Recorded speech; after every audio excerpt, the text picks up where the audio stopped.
Well, I want to welcome everybody to this episode in our web series, our webinar series, put on by the Ashbrook Center. I'm Jeff Sickinga, the Executive Director of the Ashbrook Center.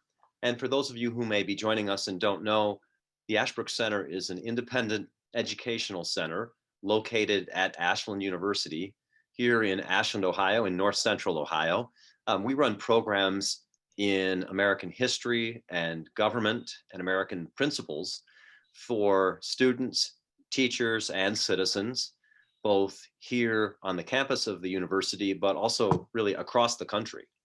And our mission is to educate our fellow Americans in the history and principles of America, and we hope in the habits of reflection and choice that are necessary to perpetuate our republic.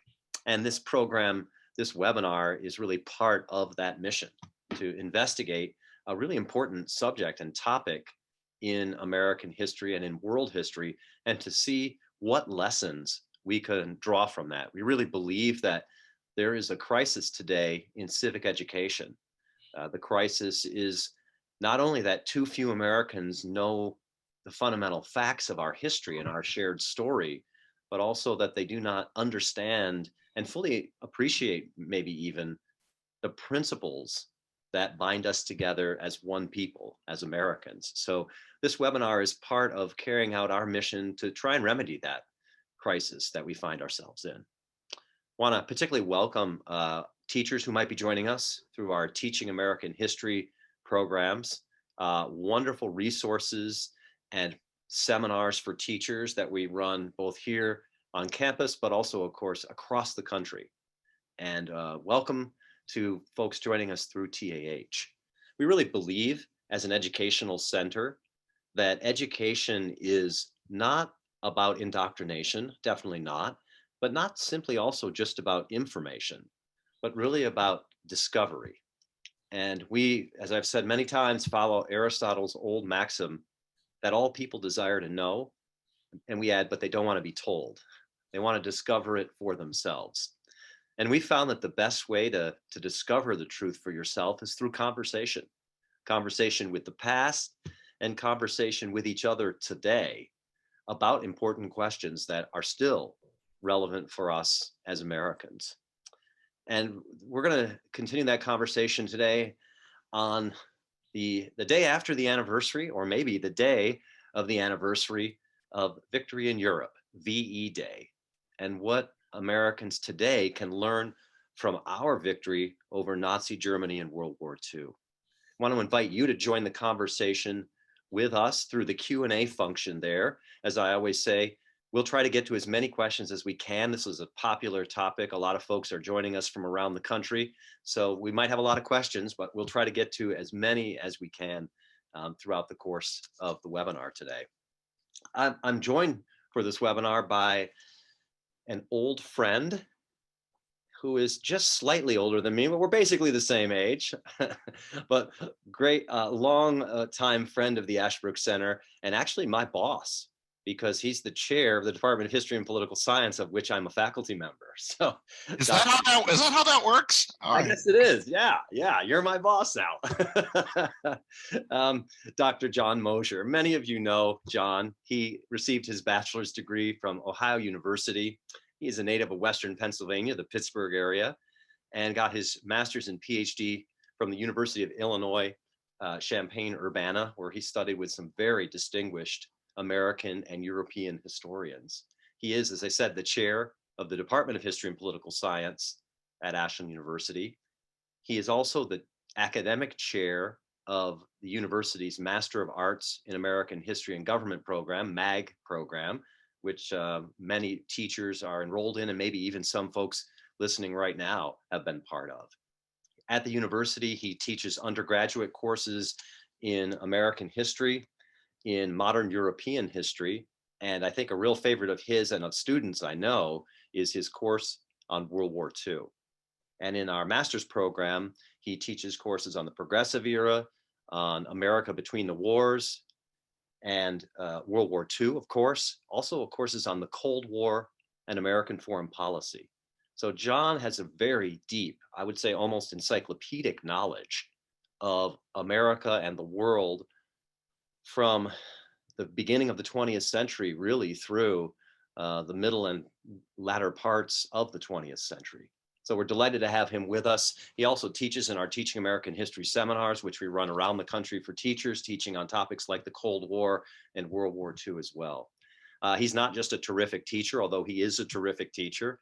He's also a very prolific scholar and a serious scholar. He's written at least 4 books, one of which is particularly relevant for this conversation today. It's called The Global Great Depression and the Coming of World War II. If I'm not mistaken, John, you are also the university's award winner this year for scholarship. Congratulations. Thank you very much, Jeff. Yeah. And today, just today, he has a wonderful op-ed in today's Chicago Tribune newspaper on the importance of VE Day and remembering it and remembering lessons from it. So as I told his wife when I saw her earlier today, he's not only handsome and intelligent, but now also famous. I'm sure she rolled her eyes in response to that. John, thanks for joining us. I'm delighted to be here, Jeff, as always. John, VE Day. For some folks in the audience, my parents are listening, for example, they're faithful watchers of webinars, especially when you're on. They lived through World War II, at least as young children. They remember VE Day. But for most of our listeners, VE Day is an ancient memory. It might as well have been the Revolutionary War for a lot of students and younger people today. We all know that America entered World War II in the Pacific because of the Japanese attack on Pearl Harbor on December 7th, 1941, right? What FDR called a date that will live in infamy. I think we sometimes forget how America then got into war with Germany, and in particular, the situation that America was in relation to Germany before the declaration of war and the opening of the European theater. Take us back to that time in 1940, 1941, and the lead up to America entering the war against Germany. Yeah, it's kind of ironic that the United States entered the war via the Pacific, because virtually nobody in the United States was paying attention to what was going on that side of the world. So that's why the attack on Pearl Harbor came as such a huge shock. Americans were great consumers of the news of what was going on in Europe, and most people expected that at some point the United States was going to be involved in the war in Europe. Of course, that doesn't happen on December 7th, and on December 8th, when Franklin Roosevelt goes before Congress and asks for a declaration of war, he asks for a declaration of war against Japan. He may have wanted a war against Germany, but he knew he wasn't going to get that. It was without any kind of attack. And in fact, it was only 4 days after Pearl Harbor that Germany and Italy formally declared war. So for 4 days, there was this kind of weird situation where the United States was at war with Japan, but not against the other Axis powers. I think the expectation was that it had to happen at some point, unless Germany and Italy were going to completely repudiate the Tripartite Pact. That was the name of the document that sealed the Axis alliance. The signatories to that pact were obligated to go to war if any of them went to war with the United States. But yeah, it was Hitler who ended the suspense and finally declared war. Was there a movement? Some of us have heard of things like Lend-Lease and FDR. It seemed like FDR, in his foreign policy, was thinking that America would or even should be somehow engaged in the struggle against Nazi Germany in Europe. Yeah. But it's interesting that he had to go to such lengths and sort of subterfuge and scheming to move that direction. You had Winston Churchill saying, please, the new world come, we need your might. But what was the state of America in public opinion such that it took FDR this kind of scheming, and it took Hitler declaring war on the US before the US would enter the war against Germany? Yeah, Churchill would say that one of the his happiest days of World War II was when he learned of the attack on Pearl Harbor, because he knew that this would bring the United States into the war. There's really a fascinating counterfactual. What if Hitler had decided not to declare war? Hitler seemed to think that there was not much more that the United States could do to Germany than it was already doing by providing massive aid and, in fact, fighting an undeclared naval war, which had been doing for several months at this point, against German submarines. So Hitler thought, this is great. There's a declaration of war. There's now war with Japan. That is going to distract the Americans. We're not going to have to worry so much about them. And one group that was really pushing Hitler for a declaration was the German Navy, because the German Navy was German submarine commanders were told on no uncertain terms, leave U.S. ships alone. It didn't. The Hitler did not want to provoke the United States like that. There were incidents, of course, but of course those things sort of happen in war. But the German Navy was ready to. They for almost a year, all this shipping had been crossing the Atlantic, carrying every kind of weapon of war and every kind of war material imaginable across the Atlantic. And these were hands off for these, as long as they were U.S. vessels. They could not be touched by German submarines. Once the declaration of war happened, those submarines were right there, parked off the east coast of the United States, and just started picking off ships almost as soon as they left the harbor in some cases. So the real first engagements of World War II, U.S. against Germany, was submarine warfare, naval engagement.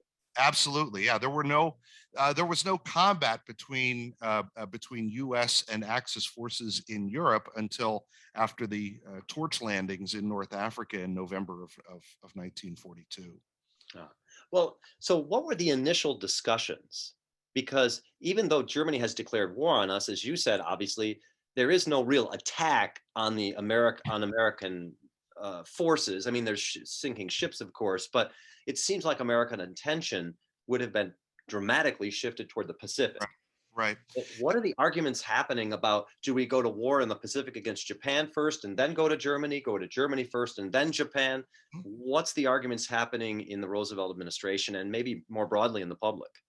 Yeah, in 1940, it had been decided that if there is a war against Germany and Japan, the plan is to hold in the defensive in the Pacific and concentrate on the defeat of Germany. Germany was assumed to be the greater threat for a couple of reasons. Certainly, Germany seemed more powerful. After the invasion of the Soviet Union, there's a real fear that the Germans are going to knock the Soviets out of the war, and that would create a really bad situation. So another belief, FDR really believed this, was that Germany was really behind everything that the Axis did. As a matter of fact, there were a lot of Americans in the know who suspected that the Pearl Harbor attack was planned by Germany. Really? It turned out there was no truth at all to it. Hitler found out about the Pearl Harbor attack just like anybody else did. He heard the news about it well after it had occurred. He was overjoyed by it, but he had no idea it was going to come. But there was a widespread belief in the United States that the Japanese simply were not capable of anything this audacious, right? Sailing a carrier fleet, 6 aircraft carriers, multiple battleships, all kinds of supporting vessels, sailing them a third of the way around the planet, right? And attacking by complete surprise. And some of this is a reflection of American racial prejudices toward the Japanese. Certainly they're not up to something like this, but the Germans, they could plan that stuff. So there was these 4 days from the 7th until the 11th is almost waiting for the other shoe to drop, right? It's got to happen. Had it not happened, it really would have posed a significant problems, especially, and even after the declaration of war came, the Japanese further surprised Americans by how successful their initial thrusts were at the end of 1941 and early 1942. Remember, the plan was to stand on the defensive in the Pacific, meanwhile funneling as many troops as could be sent to the United Kingdom as possible for an expected landing somewhere in Europe or in North Africa. But holding on the defensive, it started to look like, well, we can't even hold on the defensive because the Japanese are taking Malaya and Singapore and Burma and the Philippines and the Dutch East Indies. How far are they going to get? So you have these frantic telegrams coming from Douglas MacArthur in the Philippines saying, we really need, whatever we said we were going to do before the war, the situation is different now. We need a serious commitment to the war in the Pacific. And the American people, I don't know if there are any actual polls about this, but there are newspaper editorials saying, why are we sending our army to Europe when it's the Japanese who seem to be the bigger threat? And even Admiral King, who was the chief of naval operations, said, yeah, we really need to commit more resources to the Pacific. George Marshall, chief of staff of the Army, said, no, keep your eye on the ball. It's Germany that we have to worry about most.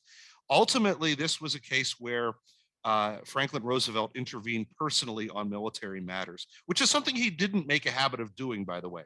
FDR's tendency was to say, let the generals and admirals handle the war. But in this case, among his what we would call today, Joint Chiefs of Staff, there was this dispute about whether to commit more strength to the Pacific. FDR personally intervened, and he said something to the effect of, the defeat of Germany means the defeat of Japan, probably without even firing a shot. This was obviously a huge error on his part. And to tell you the truth, there were more US resources being committed to the Pacific than to Europe until about the middle of 1943, just because you couldn't just let everything go to hell in the Pacific. Right. So the decision was, we're going to send a lot of our army to Europe, into the UK, and then from there, naval forces we will send in the Pacific. And so it was mostly naval forces in the Pacific with some armed forces, and the opposite in Europe. Yeah, some Army forces and the Marines. U.S. Marines were entirely, were basically an extension of the Navy. Don't tell Marines that.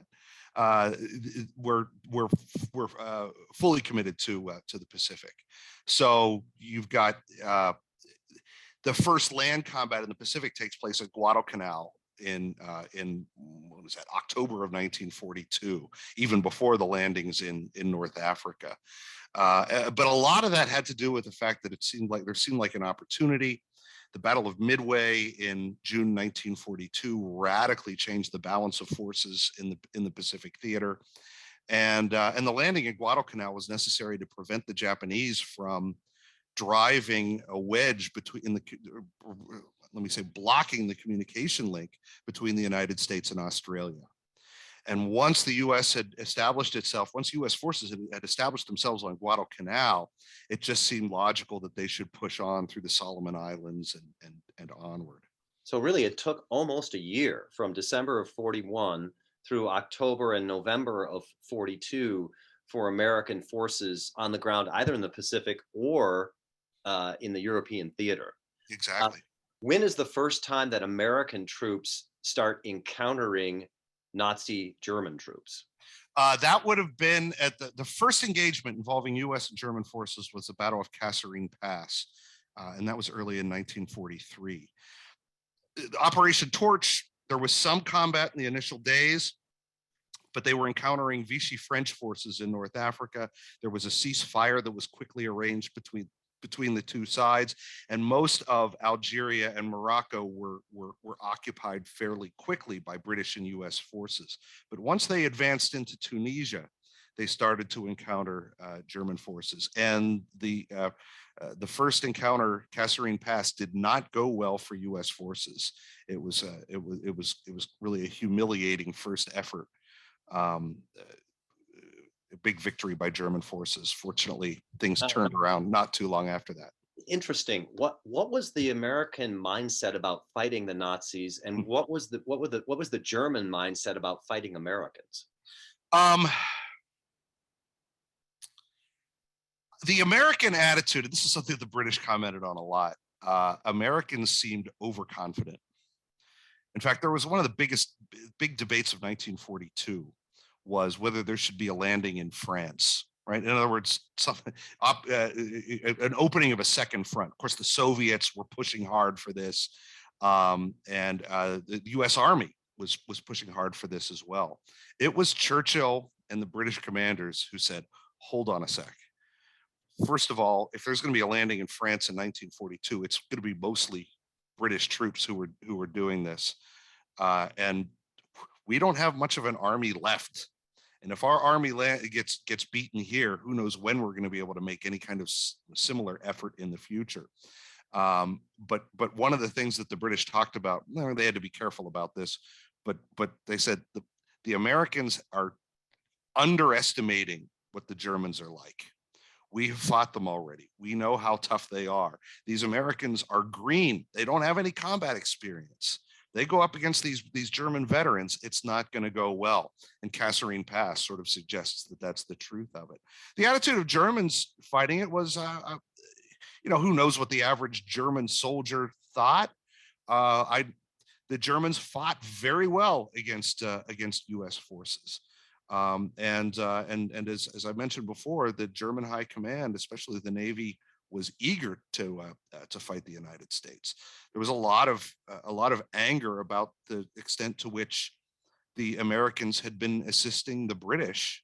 Right? There's no real way you could say the United States was neutral after the Lend-Lease Act that just provided the British essentially free of charge with anything they needed to fight.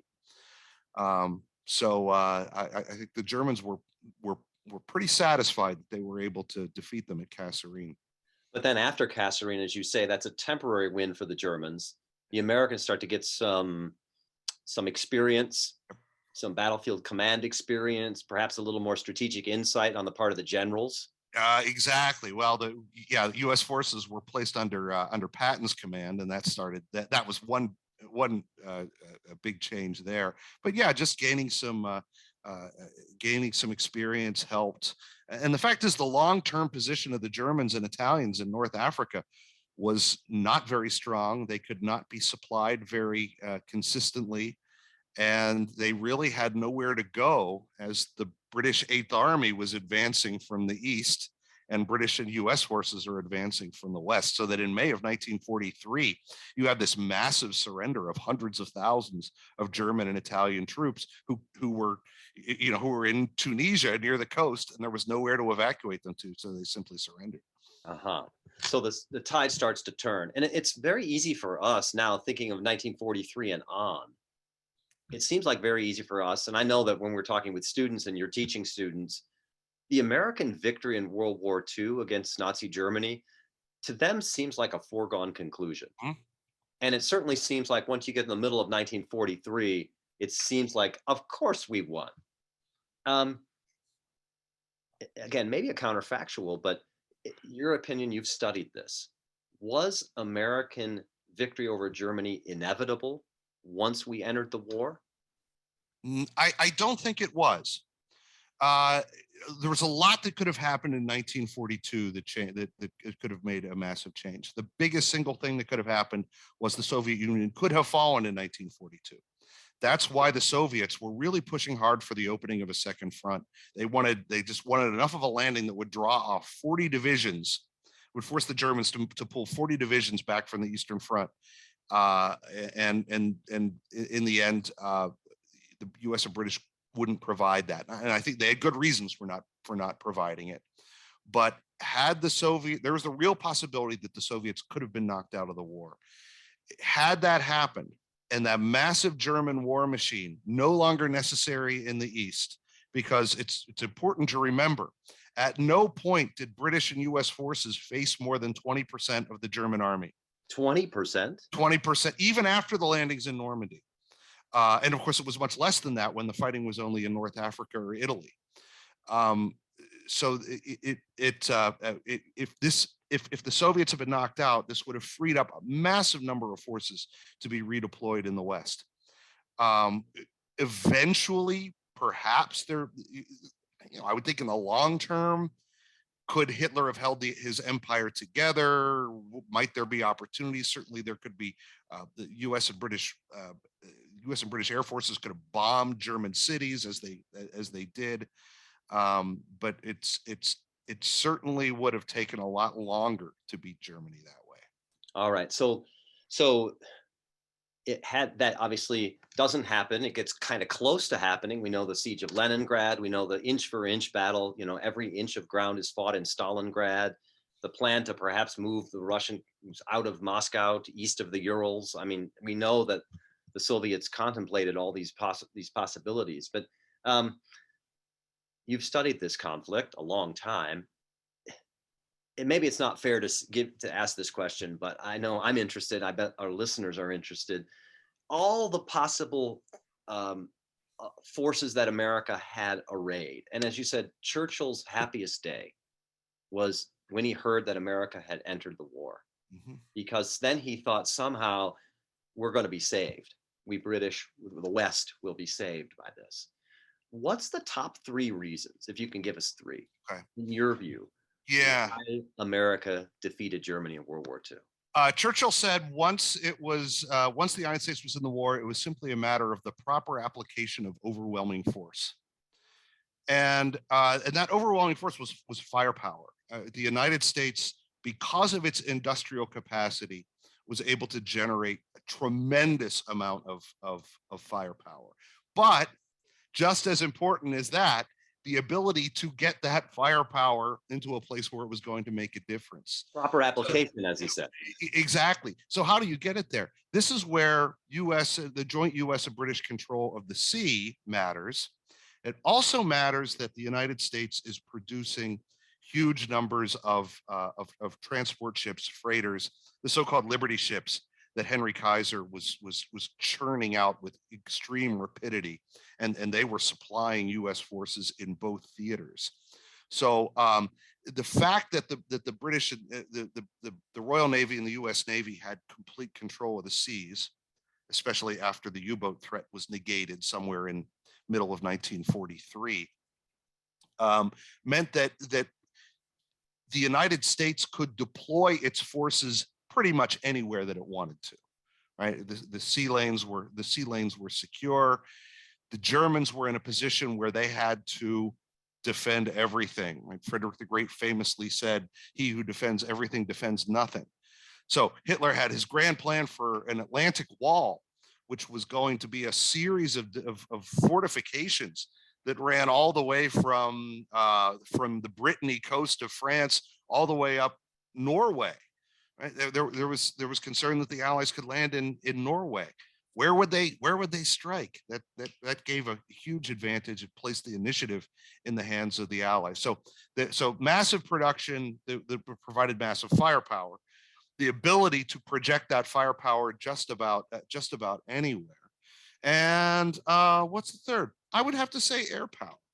I think one of the lessons that came out of World War II is that air power alone is not going to win a war. In fact, there were wild predictions of before the war of what air power could accomplish. It's in the end, air power is no substitute for land power, but it sure does help, especially when that air power is forcing the Germans to direct their air power away from the fronts to focus on protecting their cities and factories. There's debate over how much real impact U.S. and British bombing, has to be said, had on German production. It's commonly quoted that German industrial production increased significantly from 1942 until 1944. All the while, German cities and factories are being hit by bombs. Of course, the response to this is, who knows how much it would have expanded had this bombing not occurred. Right. So as you say, it's firepower and the ability to deliver that firepower with ships and then air power. What about other human factors? So take leadership, whether it's political leadership, strategic leadership, military leadership among generals. How important was that if in the struggle between America and Nazi Germany? Yeah, I think the wartime leadership provided by Franklin Roosevelt was extremely important. I'm often very critical of Roosevelt in other respects, but as a wartime leader, he really was quite impressive, and he had to walk a delicate balance in terms of how much information about what was going on at the war fronts got to the American people. But by the way, the administration had control of the press to an extent that we have never seen in a war since then. I mean, you know, look at the way the newspapers covered Vietnam. I mean, the only stuff that showed up in American newspapers was what the U.S. Army released with the approval of the administration. FDR wanted to keep the American people from knowing the full extent of the damage at Pearl Harbor, for instance. He didn't let them know about the Bataan Death March until much later. The fear was you give them too much information, specifically bad news, and it's going to undermine morale. If you give them not enough, then they're going to start to tune out the war. Oh, really? That is interesting. This is something that I always tell my students. You didn't have to remind the German people that there was a war on. You didn't have to remind the British. You didn't have to remind the Soviets or the Chinese or the Japanese, right? The war was close. But Americans, right, it was happening on the other side of the Atlantic and the Pacific. It could have been easy. You know, if you of course understood that you had family or friends who were over fighting, and obviously that mattered, but it wasn't in your face the way that it was in these other countries. And one of the tasks of the administration was to keep it in their faces to a certain extent. That's interesting, because I was talking with my mom about this, and she remembers as a girl in North Muskegon, Michigan, which was about as far away from the front as it could possibly imagine. But she remembers standing in line for sugar and bananas, I think it was. And she also remembers periodic blackouts. And now there's no chance that German bombs or Japanese bombs are going to be falling on North Muskegon, Michigan. Yeah. But they had the blackouts in part, I think, again, to remind the citizens, hey, we're in a war here. Right. To keep it in front of them, as you say. Yeah, and major cities were very resistant to imposing blackout conditions, in part because times were good again in terms of the Depression being over, people having money in their pockets and wanting to engage in nightlife. This was like a golden age of American entertainment. They wanted to go to the movies and wanted to go out to nightclubs. They wanted to hear Glenn Miller and Benny Goodman. And so they were very resistant to imposing blackouts in places like New York City and Miami. German submarines operated close enough to the coast that they could navigate according to the lights they saw on shore. and it was added to that, if you impose a blackout, automobile accidents soar, right? Because if you're out driving, you can't have your headlights on, and except maybe a little sliver of it. Yeah, the number of accidents that occurred during blackout in places like Berlin and London was tremendously terrible. What about German leadership? Yeah, because it's sometimes thought that the Germans might have been overpowered, overmanned, but they outgeneraled the Americans. Yeah, there were some. Of course, there's this military tradition that went back centuries in Germany, and there were some outstanding German generals. Rommel, for example, von Manstein, von Rundstedt was a very talented commander. But here's it. By the way, a whole lot of memoirs came out after the war, written by these generals. And one of the themes that they constantly hit on is Hitler was absolutely incompetent. If they had only listened to me, we would have won. But of course, Hitler have done that is way overdone. Of course, these memoirs, these generals are trying to make themselves look good. But I will say this: Hitler had some good military instincts, but he also, I always tell my students here, understand Hitler believed his own BS. Nazi ideology was not just something that he trotted out to play to the crowd. He deeply and firmly believed in every aspect of it, especially starting in the summer of 1944, the July 20th attempt on Hitler's life, which came very close to succeeding. It reinforced Hitler's idea that he was a man of destiny, and it caused him to double down on Nazi ideology. That meant there was essentially a purge of the German army. All sorts of generals who were suspected of having some connection to the conspiracy were killed, including Rommel, who, if he had any connection at all, was extremely tenuous. And there were other generals who had no connection, who were dismissed simply because they were politically unreliable in Hitler's view. So that created openings for other generals. There were some highly committed Nazi generals who were also talented. Walter Model was an example of that. There were also some that were incompetent. Like at one point, Himmler was given a military command. Heinrich Himmler, head of the SS. He had no business commanding any kind of military unit. It was a disaster, and he was removed. But this is the indication. Nazi ideology at certain points in the war got in the way of fighting a rational war. I was wondering about that. Right? Yeah. Like, you just wonder what Nazi ideology, and sometimes we don't think about that as much. Was that one of the defects of the Nazi regime, its ideology, that harmed its war-making capacity?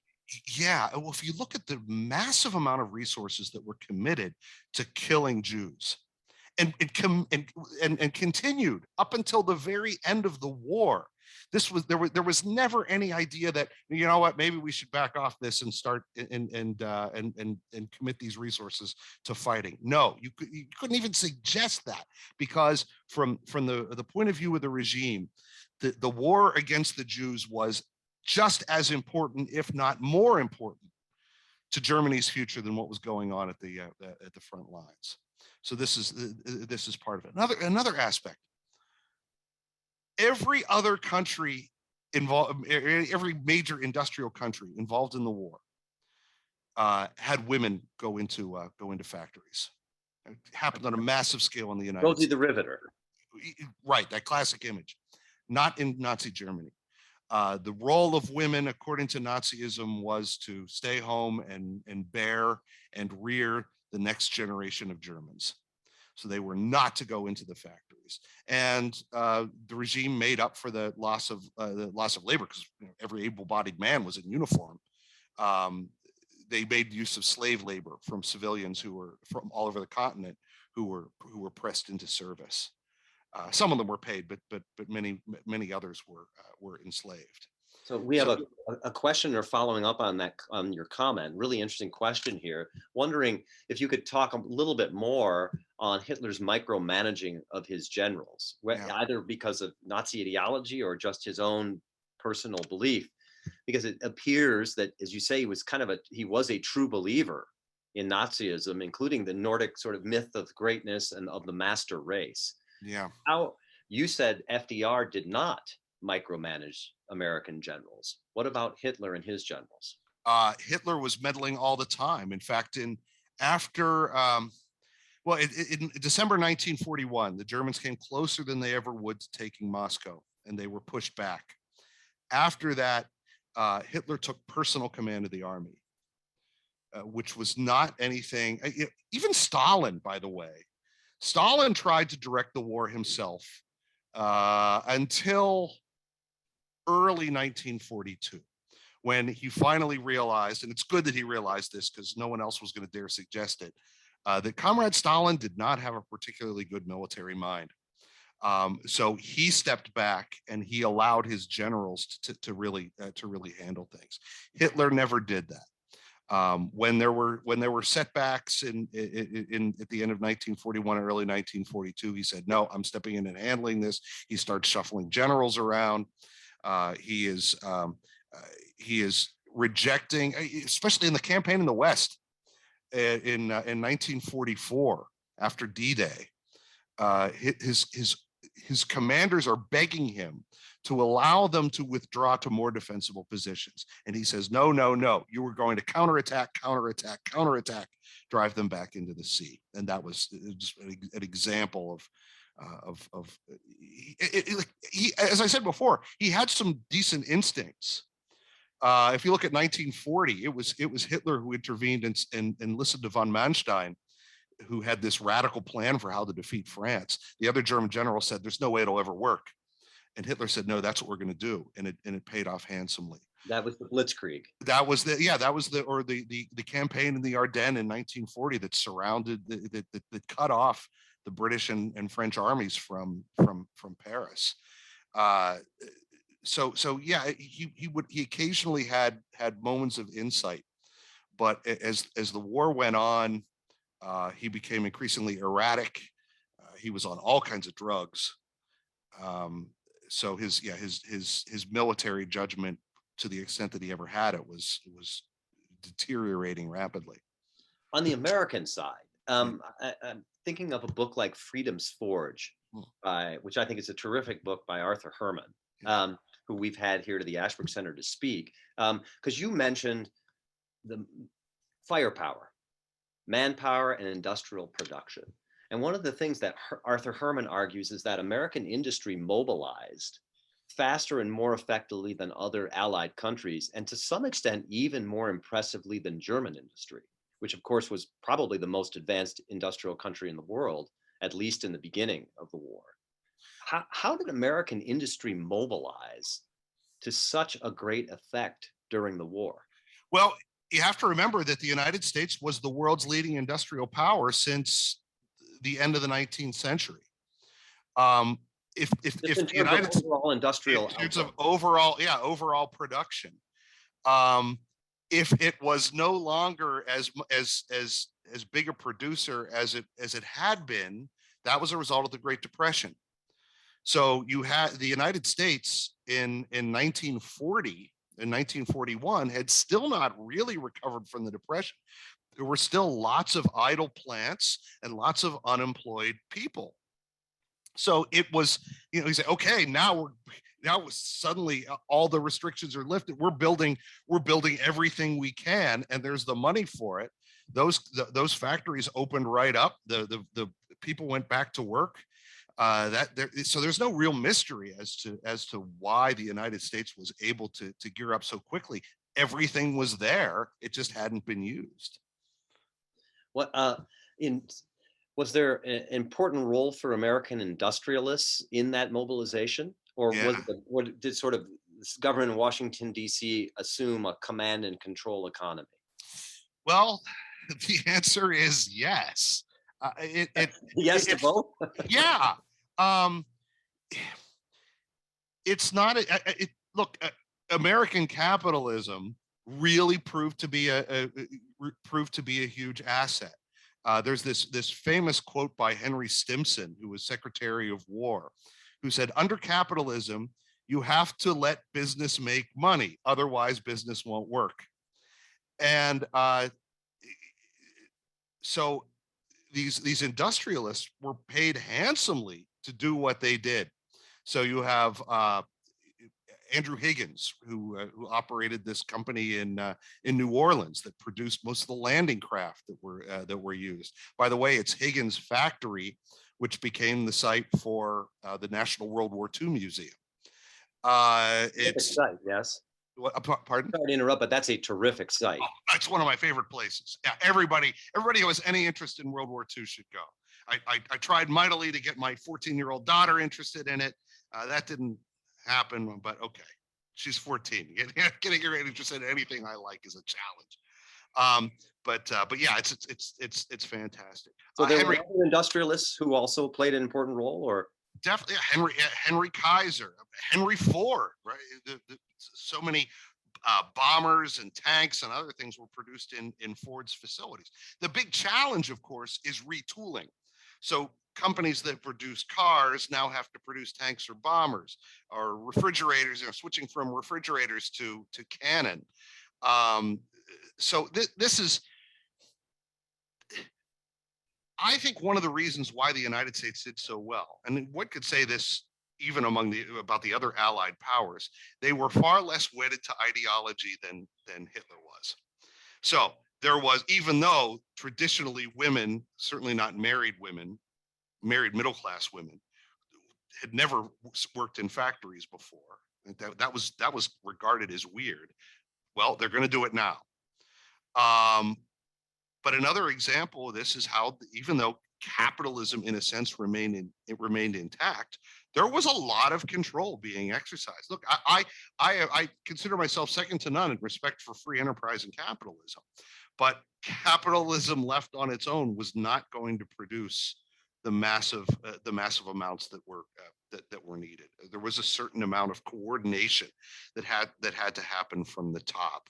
So, I mean, look, there were cost plus contracts. Every World War II contractor was guaranteed roughly an 8% profit. So there was no way, if you were fortunate enough to get a government contract, there was no way you could lose money on it. So, it's not to say that these industrialists were merely driven by gain. There was genuine patriotism to them. A lot of these industrialists became so-called dollar-a-year men. They forewent a salary for the duration of the war. But American business did very, very well by producing for the Allied cause. We've got a couple of questions who are interested in, we're talking about the effects in some respects of the war, or the effects of America's activities in the war, causes of the war. You've even taught a class, America Between the Wars, between World War I and World War II. It's frequently been argued by historians, as you know, that the seeds of World War II, and really the seeds of the war between Nazi Germany and the West, were laid actually in the outcome of World War I. Again, maybe that's a hypothetical, maybe it's a counterfactual, but Winston Churchill, I think, actually called World War II once the unnecessary war. Yeah. It could have been avoided. Yeah, and a lot of the discussion focuses on the terms of the Treaty of Versailles, which was the treaty that was imposed on Germany by the Allies at the end of World War I. And there's some who say, well, it was too harsh. Had it not been so harsh, the Germans would not have been so unalterably opposed to it, and maybe someone like Hitler would not have come to power. On the other hand, there are those who say the problem was it wasn't harsh enough, because Germany had bounced back as a major industrial and military power by the late 1930s, 20 years after. So it clearly wasn't harsh enough. I think there's some truth to both of those. It was harsh in ways that were calculated to tick off the Germans, while not harsh enough to keep Germany weak. So you had Germans who were outraged, for example, that they were forced to bear the cost, or to bear the guilt of the war. Right? Germany had to accept responsibility for the war, and therefore pay massive reparations. And by the way, by the early 1930s, the reparations were a dead letter. They were essentially forgiven. So it was just enough to make them mad without hindering their ability to become a major military power again. So if you think about lessons, from American victory in World War II and the causes of World War II, what do you think a lesson is that we can draw from that historical fact? Yeah, that's something that a lot of Allied leaders were thinking about as the end of the war approached.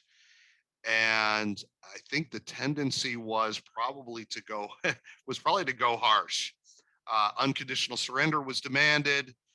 Germany, there was a proposal. The Morgenthau Plan was put forward in 1944. This was for the pastoralization of Germany. Germany was not going to be allowed to have industry. The Roosevelt administration backed away from that eventually. So they were really, the plan was literally to put Germany back into the 18th or 19th century. Yeah, yeah. It's in the thought that it will never be a threat to anyone. Now, people like Henry Stimson push back saying, the presence of a major industrial sector in Germany was not just good for the Germans, it is kind of necessary for post-war recovery as well. Uh, I think though that what probably a couple of things uh, produced a better result for Germany. That reform of Germany that was the goal after World War One. Right, we're gonna have a democracy, the Weimar Republic. They will surely never want war again. Well, okay. I mean, most of the men of the Weimar Republic were not, we're not advocates of war. Um, on the other hand, the bureaucracy remained in the hands of unreconstructed, advocate, partisans of the Kaiser. The education system remained in the same old hands. All of these things were not. This was not the case after World War II. Right, the education system was wrecked and rebuilt from scratch with teachers and instructors and professors who were not tainted by Nazism in any way. The bureaucracy was removed as well. I mean, some would argue that the purge didn't go far enough. You did have some eventually have some minor Nazi figures in positions of power. Well, it was much worse in Japan than in Germany. But there was more thoroughgoing reform. The other thing that I think made a difference after World War II was the almost immediate beginning of the Cold War. The threat of the Soviet Union caused Germans to want to gravitate toward the West. Yeah, and their country is even divided, right? Yeah, so there's this Soviet zone of occupation that it was a grim place to be, especially in the immediate post-war period. So the fear of the Soviet Union really did lead Germans to drop their hostility to the West. And another interesting question from our audience about the end of the war, which is how, and maybe this is a lesson to contemplate, how was the remaining German army dealt with after the war by the Allies? Disarmed.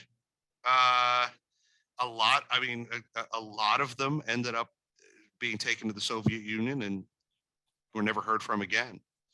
I had some relative, great uncle or something, I'm not sure what the connection was, that was being shipped off to the east, and at one point he just jumped off a train and made his way back to his village. But most were not that lucky. Yeah, and others were. You also have to remember, in the final months of the war, so many German soldiers were killed. The German army was really a shattered instrument by 1945. What about your sense of lessons thinking about American foreign policy? Because it's a course that you teach and that you've thought about. Lessons for American foreign policy that we can draw from America's entry into the war against Nazi Germany or conduct of the war during the time.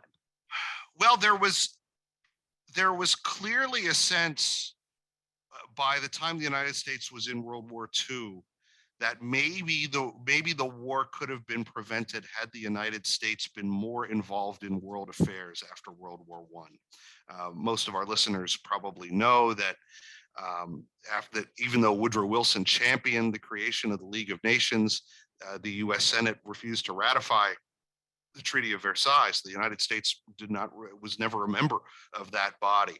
So Americans were almost unanimous in saying that if we're going to create something like the League of Nations, we hope better than the League of Nations after the war, and that the United States is going to play a role in it. The expectation with World War I was, when the war ends, the troops come home. It's and we go back to normalcy, right? It was Warren Harding's statement, which means America stays on its side of the Atlantic and Pacific. And you did see some expressions of concern on the part of Roosevelt that there would be a return to normalcy after World War II. But it didn't come. Americans really did remain engaged in the world. The United States maintained, of course, it did demobilize after World War II, but never to the extent that it did after World War I. So there was a vigorous U.S. presence in the world that of course continues to this day. And military and strategic thinking. It also seemed like not only did we demobilize a lot of soldiers, but the Americans between the wars sort of assumed somehow that war would never happen again, and that you could outlaw war, and international laws were passed, treaties passed outlawing war, and people sort of at least some of them really believed that. It seems like after World War II, you have the lesson, which is, especially with the Soviet Union now in the Cold War, this could be a long, hard struggle, and we can't just assume that war is going to just go away as a part of the human condition. Yeah, that's right. In the 1920s, there was a very strong attitude that we will never have a war again. That changes in the 1930s. It starts to look like there may be war, and then the shift in American opinion is, okay, how do we make sure that we don't get sucked into other wars, which are clearly going to happen? After the war, yeah, you see the rise of the foreign policy realists who say, guess what? War is a feature of the of international society.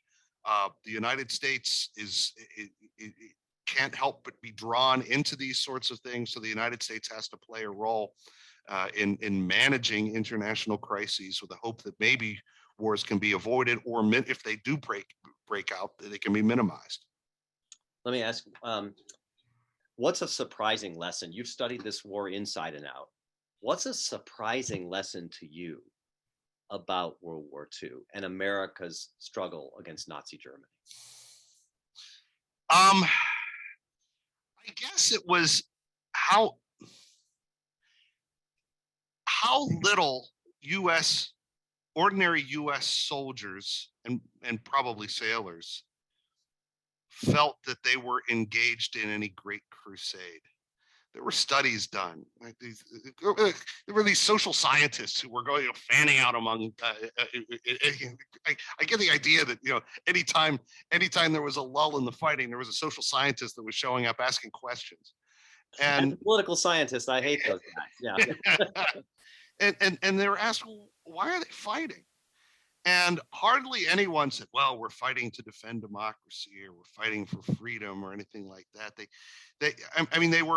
They were all convinced that what they were doing was absolutely necessary, and it was absolutely necessary to win. But they didn't couch it in these kind of highfalutin idealistic phrases. It was more like, well, we were attacked. We had a job to do. We have a job to do. We have to win. And then once this is over, I want to go back to being a civilian again. Yeah, that surprised me. That's interesting, and not probably what you would see from propaganda from the time, or to some extent in Hollywood's remaking and imaginations of World War II. Yeah, there was Frank Capra produced this "Why We Fight" series that all the enlistees were supposed to watch. It didn't matter. They didn't, were they even paying attention? I mean, by the way, the "Why We Fight" series is brilliantly made, but how much of an impact did these films make? It's not obvious to me that they made much. Wow, that's very interesting. John, it turns out it's a fascinating, deep, very complex subject, America and World War II. So thanks for spending some time with us today. Appreciate you. And a lot of questions. As I said before, folks, I'm sorry that we couldn't get to all of them. Really appreciate the questions you did send in. And I'm sure John is always happy to answer more questions if we can ever get them to him. So we'll do that. But appreciate all of you. You'll all be sent, by the way, a link to a recording of this webinar and this conversation. Please don't be afraid at all to share it with your friends, with your family, with your colleagues, with fellow teachers, anybody who you think can profit from it. If you'd like more information about the Ashbrook Center, ashbrook.org, especially for teachers and our teacher friends out there, teachingamericanhistory.org or TAH.org. If you don't know that website, it's a terrific website for primary source documents, including from the World War II and Cold War eras. Also, don't forget our podcast, The American Idea. John is on several episodes with me. Some great conversations there. You can find it on any of the streaming services for podcasts. So again, thank you so much. Our next webinar will be on June 13th, the anniversary of Ronald Reagan's very famous Mr. Gorbachev, Tear Down This Wall speech. And we're going to be talking about Ronald Reagan and the fight for freedom. We really believe here at Ashbrook, as I say, that education is discovering the truth. And we also believe that when you have these kind of conversations, you gain some insight into that we might be able to use for today, some thinking and some lessons, but also just renewing our own understanding of ourselves and our principles. We truly deeply believe that when we renew our understanding, we have grounds for hope. And so on behalf of all of us, as always at Ashbrook, stay healthy, stay hopeful, and stay connected with Ashbrook. Thanks for joining us.